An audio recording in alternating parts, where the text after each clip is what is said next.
Ahora sí. Estamos con el maestro Dimitri Manga. Vamos a hablar un poco sobre las vasijas silbadoras.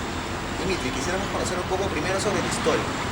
¿Cómo llegaste a descubrir ese arte? ¿Cómo te involucraste con la creación de las vasijas silbadoras? Claro, yo inicié en la música con instrumentos de uso tradicional y colectivo, ¿no? Instrumentos que se usan en Sudamérica, las flautas de caña, los sikus, etc. Y esto me llevó a conectarme y a buscar un poco la raíz de dónde venía toda esta musicalidad, toda esta tradición musical.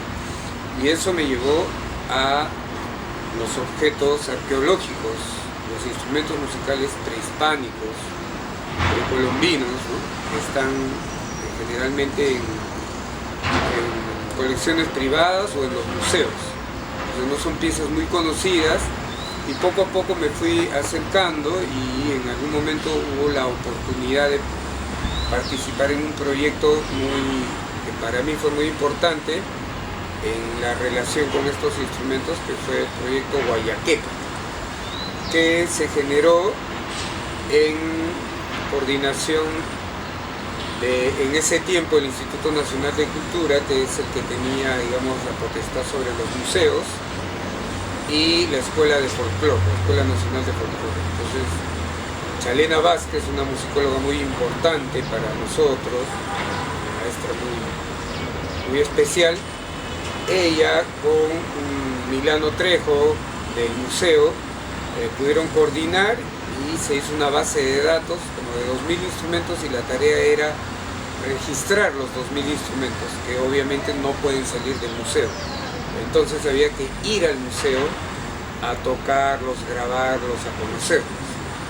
Entonces yo tuve la fortuna de participar en ese proyecto, más o menos desde el año 2004 al 2008 aproximadamente, 2009, y ahí pude ver de cerca los instrumentos, pude aprender a conocerlos, a reconocerlos, a diferenciarlos. Como les digo, había por lo menos 2000 instrumentos, entonces había gran cantidad de objetos.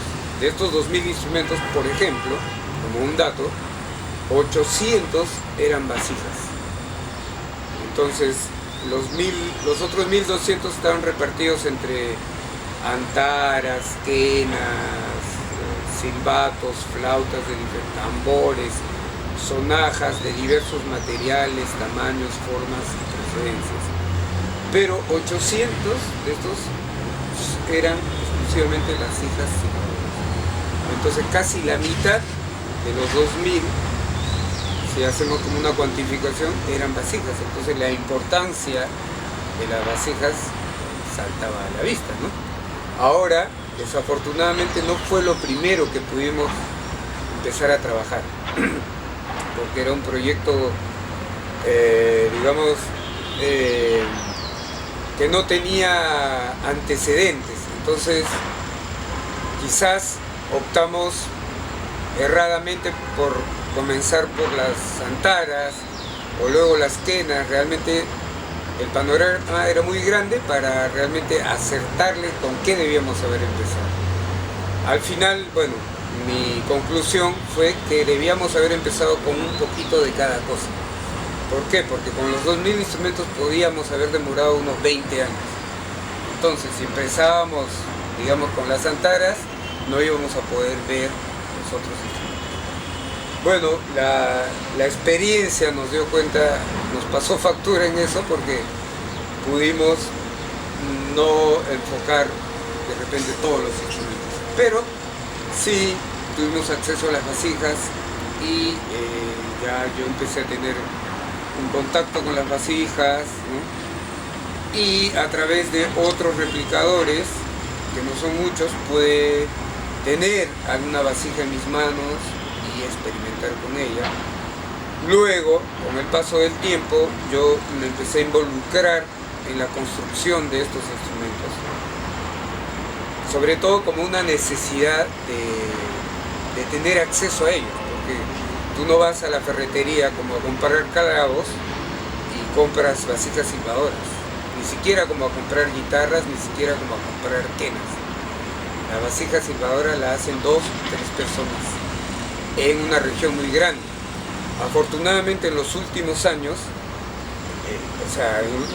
estoy hablando 2 o 3 años atrás, está habiendo todo un movimiento en Latinoamérica, sobre todo en Sudamérica, de unir el conocimiento de la cerámica con la música, con la construcción. Entonces ya hay gente en Argentina, en Chile, y todo esto tiene que ver con una serie de factores también que tienen que ver con el desarrollo del conocimiento, el acceso a la educación. Por ejemplo, en Argentina y Chile hay escuelas de cerámica. Es decir, uno puede estudiar cerámica como si estudiara derecho o ingeniería. Tiene una carrera como ceramista.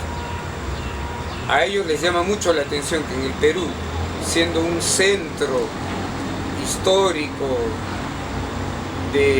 generador de la cerámica, por ejemplo, no haya ni una sola escuela cerámica.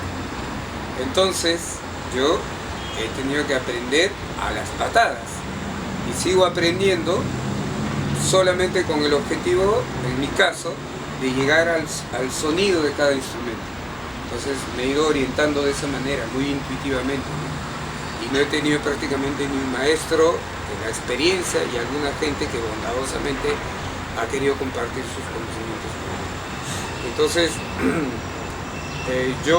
mi aproximación es desde el sonido, es desde la música. Puede haber un ceramista que desde la cerámica se aproxima al sonido. O sea, hay muchos caminos, como Roxana Mercado, ¿no? Su aproximación es desde la performance. Digamos, esto ya da para mucho, es multidisciplinar. Entonces, recién Andrés me contaba, me mostraba un poco y a mí me alegraba mucho ver la foto de ella. Justamente estábamos comentando sobre eso, del objeto que se resignifica, que se recontextualiza. Entonces, ya no viéndolo como una pieza en el museo, que es inmutable, que es intocable, sino como un objeto que va a tener vida y que va a ir generando una serie de caminos para explorar el sonido, la cerámica, el ritual, todo lo que puede estar alrededor de un solo. ¿Cómo viene a ser el sistema para hacer una vasija? Porque mencionas que no hay maestros. Entonces me imagino que se debe tomar un punto de referencia propiamente experimental con el objeto, como mencionas en el museo. Sí. ¿Hay alguna técnica necesariamente o todo eso? Bueno, en el caso de la gente que ha empezado a hacer vasijas silbadores, ha sido ensayo y error. Tal como creo que lo hicieron los antiguos habitantes de este continente, ¿no? Por ensayo y error. Ellos lograron gran cantidad de objetos, y es más, en las colecciones hay muchos de estos objetos que uno puede intuir que tenían otra función un poco distinta, o que tal vez fue un objeto que no logró fue error dentro del ensayo y error. Muchas de esas piezas quizás no lograron su cometido, entre comillas, ¿no? Y otras que sí tienen, que se han logrado sonoramente muchas cualidades, ¿no? Entonces, el método ha sido ese, ensayo y error. Y bueno, en este caso son dos cosas, ¿no? Se tienen que juntar la pericia del constructor con cerámica, del ceramista, digamos, se podría decir, y del músico, ¿no? Porque hemos visto que hay muchos ceramistas que realmente tienen una calidad increíble en lograr las piezas, pero que no pueden lograr una vasija silbadora porque hay que tener ciertos conocimientos de acústica, ¿no? Y estoy hablando de la acústica, digamos, de la acústica directa. La acústica está en la resonancia de las palabras, de los espacios, está en reconocer las voces, está en... Eso es la acústica, ¿no? desde que nosotros reconocemos una sonoridad, estamos teniendo un conocimiento de acústica. Ahora esto llevado a lo más específico en la vasija es conocer pues la acústica de cada vasija, y en el caso de las vasijas hay todo un conocimiento de hidroacústica, porque no solamente es la acústica de las cavidades acústicas que se hacen con la cerámica, sino que es con el uso del agua. Entonces, al estar el agua presente ya es hidroacústica, y esto es más complejo. Entonces, todos los constructores que he visto lo hemos hecho de manera, digamos, intuitiva. Nadie les ha enseñado, cada uno ha ido descubriendo por observación. Están los hermanos Vitancio en el Cusco, que han logrado una variedad de sonidos con las vasijas realmente increíbles. Está Alfredo Najarro, que tiene una experiencia ya de muchos años en la construcción no solo de vasijas, sino de antaras, ¿no? Yo me puedo también incluir dentro de este grupo, que lo he hecho más desde mi necesidad de llegar al sonido y de usar el sonido como música. Entonces, como les decía, en Sudamérica, en Argentina, Chile, hay gente que está construyendo, incluso hay una universidad en Argentina en la que este curso de construcción de instrumentos, en la que se hacen vasijas, está dentro de la currícula y ya es una carrera. O sea, ellos están en el curso 1, llevas construcción A, B, C, entonces esto plantea toda una metodología, ya se estructura una metodología, y eso es de ahorita, es de este año, de estos meses, de estos 2 años pasados. Entonces realmente es un objeto ahorita que está como es como que si fuera música progresiva, ¿no? Es un elemento progresivo que está ahorita. Hay muy poca investigación aún sobre las vasijas silbadoras en particular. Todo este tema de los instrumentos prehispánicos, ¿no? De los instrumentos musicales que se construyeron antes de la llegada de los españoles por las culturas que habitaron este territorio, las enfoca una ciencia que se llama la arqueomusicología, que es como una ciencia súper incipiente que une la arqueología con la etnografía, con la etnomusicología, con la musicología, ¿no? Entonces es como algo súper específico y sobre lo cual hay muy poca gente que está dedicada, ¿no? Obviamente, por ejemplo, donde hay centros culturales de importancia como Centroamérica, México, ¿no? Con esas culturas, esas civilizaciones. Igual en esta parte, por eso en Perú, ¿no? Las culturas moche, bicús, nazca, son las que han desarrollado conocimientos culturales más vastos porque han tenido mayor permanencia en el tiempo, ¿no? Entonces han dejado objetos. Entonces la arqueomusicología se dedica a esto. Ahora, dentro de la arqueomusicología o de la etnomusicología arqueológica, hay gente que se ha estudiado algunos instrumentos, por ejemplo las antaras o las quenas, o ha visto un poco de todas. Sobre las vasijas son muy específicas las personas, ¿no? Por ejemplo, José Pérez de Arce ha escrito un artículo clasificando algunas vasijas y algunos otros investigadores. Entonces, no hay todavía un trabajo muy desarrollado sobre específicamente las vasijas silbadoras. Entonces, hay instrumentos que sí han continuado, digamos, en el tiempo. Por ejemplo, las antaras o sicus que tocaban los nazca no son iguales a los que se tocan ahora, pero actualmente se tocan muchas zampoñas, como se les conoce, ¿no? Entonces uno puede decir, esto que tocaban los nazca, en relación a esto que tocan ahora, incluso en las ciudades, en las escuelas, que tocan las culturas en las fiestas patronales, etcétera, se tocaba antes era así y ahora se toca así, pero hay un nexo de continuidad, es decir, se ha seguido tocando de alguna u otra manera. Lo mismo pasa con las quenas, sobre todo esos dos instrumentos, pero otros instrumentos, como las vasijas silbadoras, se ha perdido la tradición de tocar. Entonces, en los que sí se han continuado, puede haber mayor, digamos,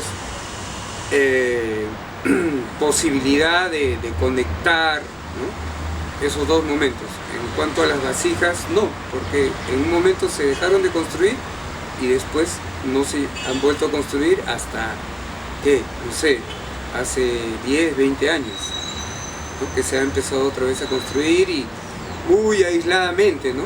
Y ahora, como les decía, ya yo veo como un pequeño movimiento, ¿no? Es decir, para poder saber qué cosa era ese objeto, tiene que haber vasijas.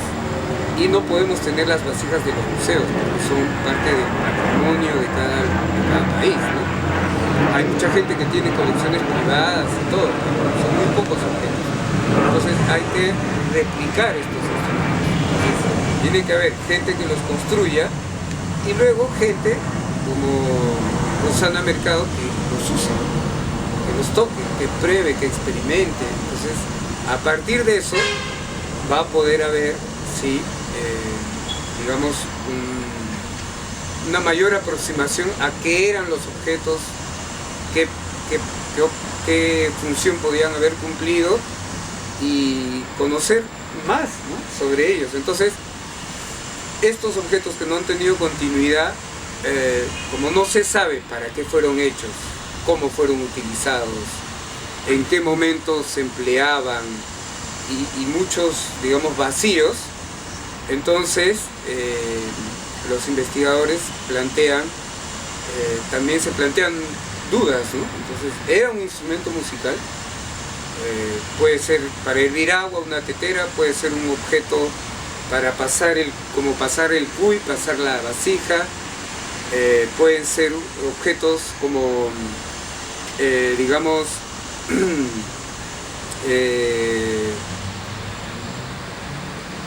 de culto al agua, porque como emplean agua, ¿no? Entonces, antes, claro, el culto al agua era muy importante porque el agua es un elemento muy esencial en la vida de las poblaciones, a pesar que ahora se pierde, digamos, de vista esa importancia, ¿no?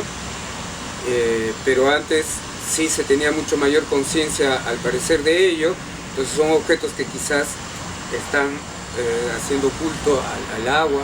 Entonces, todas estas posibilidades, que son muy abiertas, ¿no?, nos llevan quizás a cuestionarnos de que si realmente son un instrumento musical en rigor, ¿no? Ahora, dentro de eso podemos decir, ¿qué es un instrumento musical en rigor? ¿No? Ahora se construyen instrumentos de material reciclado, se construyen la música, lo más moderno de la música experimental, hace música con instrumentos de materiales reciclados. Entonces ahí ya se empieza a encontrar todo como en un círculo, como es el reciclaje, ¿no?, en el tiempo también, de qué cosa es una vasija, ¿no? Es un instrumento musical, es un objeto sonoro. Yo puedo hacer música con la vasija, puedo planteármela dentro de un contexto musical, cumple con los elementos de lo que hoy se plantea como música, que son el ritmo, la melodía y la armonía. Está fuera de eso, es un objeto que solamente produce un solo sonido. Entonces todo eso yo creo que tiene que ver muy vivamente con que usemos estos objetos, con que los empleamos, con que les demos contexto. Entonces me parece en ese sentido súper interesante lo de Rosana, porque es ponerlos en contexto, es decir, poner el objeto y ponerse a pensar en el objeto y hacerlo sonar y percibir cuáles son sus posibilidades. Entonces, me parece que es eso, ¿no? Claro, porque antes no había, digamos, una escala. Claro, no necesariamente. Una escala de medición acústica. No. Ahora me imagino que se está tratando de llevar al plano de las escalas occidentales, ¿no? De re, mi, fa, sol. Sí, claro, en el caso de la vasija incluso es mucho más aleatorio porque por sus características sonoras no te plantea, digamos, una afinación. Es más, justo hay una de las investigaciones que pudimos tener acceso, muy pequeña, muy escueta. Este investigador, digamos, quiso registrar 50 vasijas. Entonces dijo, bueno, las vamos a soplar. Y dijo, pero si la sopla una persona, esta persona va a cambiar el soplo cada vez que sople. Porque los seres humanos somos así, no somos máquinas, ¿no? Entonces, él lo que hizo fue conectar un compresor para que su variable sea constante, ¿no? Él pensó en eso, ¿no? Entonces a mí me parecía como súper rebuscado, pero también tenía lógica, ¿no? Para que el soplo sea mecánico, ¿no? Conectó un compresor y dijo, bueno, siempre va a ser igual la fuerza del soplo.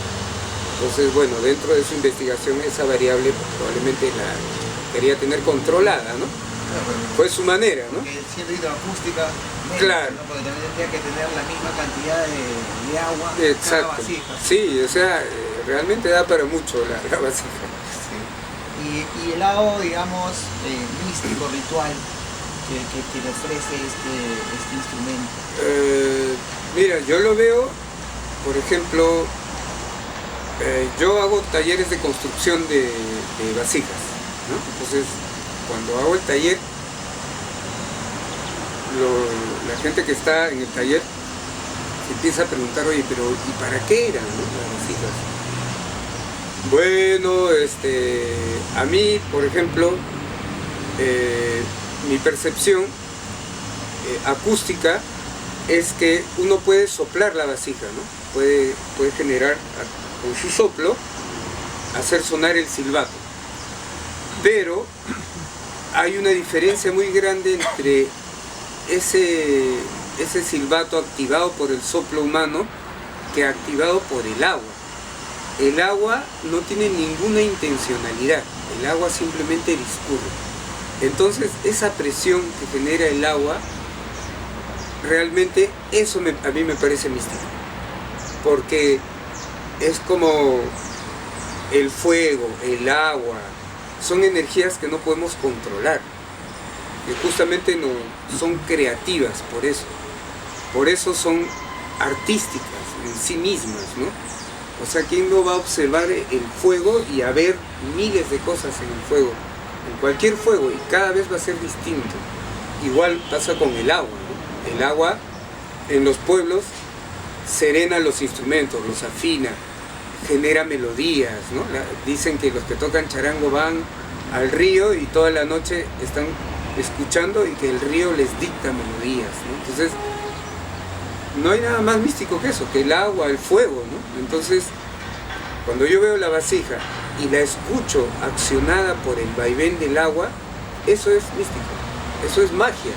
Es un encuentro de elementos, sí, que se convierte en sonoro, ¿no? Sí. Es como una imagen de un ave que está trinando en condiciones de frío y se formaban como pequeños pentagramas. Ah, claro, Entonces, claro. Algo similar, ¿no? Sí, sí, pues. Sí, entonces, sí, y la vasija es muy particular porque una antara tiene afinación fija, ¿no? Entonces, los Nazca construyó la antara y va a sonar así siempre porque no se va a mover esa afinación. Uno, claro, puede hacer artificios para generar diferentes sonidos, pero básicamente va a tener una afinación fija, igual que una quena, igual que una flauta, ¿no? Pero una vasija, justamente lo que tiene, produce glisandos, en música se llama glisandos, ¿no? Que son variaciones mínimas, ¿no? Y el agua va a hacer que justamente no sea una nota estándar, ¿no? Entonces va a ser mucho más aleatorio esto, ¿no? Entonces, justamente eso nos conecta un poco con la percepción del sonido desde otras culturas, desde otros tiempos. ¿Tú sientes que, por ejemplo, o sabrás algún estudio en el cual tú me dices que hay buen tiempo que se pierde todo esto de la vasija, ¿no? ¿Tú crees que en esto tiene que ver algo la conquista? Claro, sí, de hecho que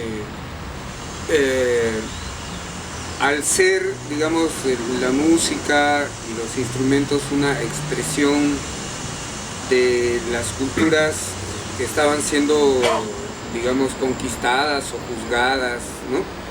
Entonces había que reprimir todo tipo de manifestación, ¿no? Entonces se destruyeron gran cantidad de instrumentos, se reprimió con edictos en la época de la colonia la práctica musical, ¿no? Porque de acuerdo a la visión de ellos, esto estaba, digamos, ligado a la herejía, al demonio, ¿no? Y sobre todo que era, digamos, suprimir pues toda manifestación de la cultura. Lo que las antiguas culturas ofrecían en un momento a través del huaqueo indiscriminado, ¿no? Y realmente luego, ahora un poco a través del Estado también, que protege y va protegiendo, va tomando cuenta de todo este patrimonio que ha estado enterrado, ¿no? Y entonces todo esto se va reconociendo un poco, pero durante varios cientos de años ha estado oculto, ¿no? Ha estado bajo tierra, literalmente ha estado enterrado. Entonces se está desenterrando, se está visibilizando y se está, digamos, resignificando también, que creo que es lo importante, ¿no? Lo importante es traerlos a la vida de nuevo, no dejarlos en los museos, ¿no? Porque son objetos vivos. O sea, todos estos objetos están hechos para ser accionados, para sonar, para intervenir. Entonces, mal haríamos en dejarlos solamente en el museo como objetos quietos, ¿no? Y cada vez los museos también están tomando nota de la interacción que tiene que haber con la historia, ¿no? Porque nuestra historia es algo vivo, ¿no? Es algo que se va reconstruyendo constantemente, ¿no? No es porque realmente quien nos contó la historia es alguien que tuvo mucho en su cabeza y le fue aumentando y quitando cosas, y nosotros también le vamos aumentando y quitando cosas de acuerdo a nuestras propias necesidades. Hay digamos, corrientes puristas en cuanto a temas de música andina o precolombina, ¿no? Porque como que lo magnifican de una forma chamánica, ritual. ¿Tú consideras que esto es bueno o crees que se debe seguir experimentando, volverlo más contemporáneo el sonido? Porque si es un resurgimiento prácticamente de la vasija, ¿no? Como el mismo desconocimiento que hay, ¿no? Sí, justo comentábamos con Andrés que lo que se hace con la cultura muchas veces es como cosificarla, ¿no? Es decir, por ejemplo, un huayno, este huayno proviene de tal lugar y siempre fue así. Y eso no es verdad, no siempre fue así. O sea, se fue modificando en el tiempo. Ahora, es súper importante conocer sus orígenes y ubicarlo en su contexto original. Eso es muy importante. Pero eso no quiere decir que ese objeto va a permanecer inmutable. Y lo mismo pasa incluso con estos objetos, que son objetos fríos, ¿no? Duros, pero se han ido resignificando. Y es más, quienes estamos construyendo las vasijas ahora, las estamos modificando hasta involuntariamente, porque desde hoy, desde nuestra visión de nuestro aquí y ahora, nosotros las vamos haciendo como las queremos escuchar. Ahora, puede ser que se haga un laboratorio en el que se replique exactamente, no se ha hecho un laboratorio, ¿no? Pues significa mucho tiempo, mucho dinero. Si se hace, sería estupendo, pero nosotros vamos partiendo de nuestras necesidades y todo esto ya es una intervención sobre esos objetos. Estamos interviniendo, estamos resignificando. Entonces, Puede ser que tuvo fines rituales, genial. Si uno tiene la necesidad de darle ese fin, perfecto, pero no es el único fin. Todo esto va a estar en movimiento, va a estar. Entonces, inevitablemente. Entonces, más vale tomar conciencia de eso y ir abordándolos desde esa perspectiva, a que esperar que realmente igual otra gente lo va a resignificar, lo va a hacer, ¿no? Eso va a pasar, inevitablemente. Estamos hablando de hidroacústica, del sonido de los elementos. ¿Cómo crees que eso se va perdiendo a través de la invasión que estamos teniendo nosotros mismos, sonora, ¿no? La contaminación acústica de la ciudad?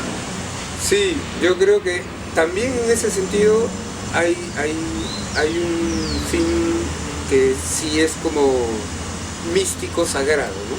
Que es la recuperación del ser humano, ¿no? Consigo mismo, ¿no? O sea, si uno tiene audífonos y está escuchando todos los aparatos ¿no? que nos rodean, quizás va a perder esa capacidad de escuchar otros elementos que incluso no tienen esas frecuencias o esos rangos, ¿no? Entonces las vasijas, por ejemplo, producen unas frecuencias muy íntimas, ¿no? Muy especiales, que tienen que ver con el movimiento del agua, ¿no? Entonces, ahora, eso no impide que se pueda grabar las vasijas, que se pueda trabajar tecnológicamente todo ese sonido, pero la fuente sonora es la vasija. Entonces, aproximarnos a esa sonoridad nos despeja un poco el camino, porque nos acerca a un sonido limpio, bien puro, ¿no? Donde no hay una intencionalidad, porque no hay una acción humana, sino es el agua, ¿no? Entonces, eso es creo una fuente sonora bastante pura, ¿no? Pura no en el sentido purista, sino pura porque no hay nada más que el agua es pura. Una forma de ella es musicoterapeuta de profesión, ¿no? Trabaja con pacientes y lo que tiene que hacer es mejorar a sus pacientes con la música y con el sonido. Entonces ella justamente se está aproximando a la vasija desde eso, ¿no? De cómo poder saber qué frecuencias producen las vasijas y qué frecuencias, por ejemplo, podrían ser útiles para sus pacientes, para cada paciente además distinto, ¿no? Entonces, ya eso implicaba un poco conocer una gama, ¿no? de frecuencias. Todo esto pues solamente se puede hacer si uno tiene vasijas, si uno produce vasijas, si uno puede comparar varias vasijas, ¿no? Entonces, por ahí va el asunto. Y en cuanto al tema geográfico, digamos, me cuentas que hay ahorita una corriente fuerte a través de Latinoamérica. ¿Sientes que ha llegado a cruzar el charco, que ha llegado a la zona occidental, Europa, o todavía está en desconocimiento? Todavía muy poco, porque igual acá en Sudamérica también hay, en toda esta motivación, hay una cuestión también de búsqueda de identidad, ¿no? De identificación con los elementos. Entonces, en Argentina los que hacen las vasijas dicen, bueno, somos de este continente, las culturas mochica, del antiguo Perú, o sea, están cerca también, ¿no? O sea, a pesar del internet y todo, todavía sigue siendo importante la cercanía geográfica. Y en la música sucede así, o sea, uno está más cerca del lugar donde se produce esa música, va a tener una mejor identificación de cuáles son los elementos sonoros importantes en esa música. Entonces lo mismo sucede con estos instrumentos. La gente que está en Argentina, en Chile, está más cerca que la gente que está en Bulgaria o Bélgica. Entonces va a tener más elementos para poder conectarse, para poder entender un poco, ¿no? Para poder identificarse. Lo cual no impide que un ruso se identifique con estos sonidos, si es que quiere, ¿no? Tendrá que hacer el trabajo pues de venirse hasta acá, ¿no? Pero no tiene ningún impedimento. Tampoco he visto muchos talleres de vasijas silbadores, porque he conversado también con Alfredo Najarro, sí, en Europa, por ejemplo, ¿no? Tampoco. Realmente no, es muy incipiente, como te decía, esa universidad en Argentina lo está haciendo porque es parte de la formación de los alumnos y algunos otros pequeños talleres en que gente interesada, pero o sea, estamos contando con los dedos de las manos, son 10, ¿no? Yo, por ejemplo, hago los talleres porque yo tengo una necesidad pedagógica. Yo no sé si soy un ceramista, no sé si tenga vida todavía para ser un ceramista, ¿no? Yo me he dedicado a la música y desde la música necesito de la cerámica para poder llegar a esos sonidos. Entonces cada uno tiene una aproximación distinta también y la gente pues, que lo está haciendo es todavía muy poca. Y la gente que está experimentando también, ya he podido intervenir, por ejemplo, con gente que hace música electrónica y ya hemos incluido dentro de sus trabajos el sonido de las vasijas y así, ¿no? De a poco se va construyendo, digamos, el uso de estas sonoridades, ¿no? El reconocimiento de estas sonoridades.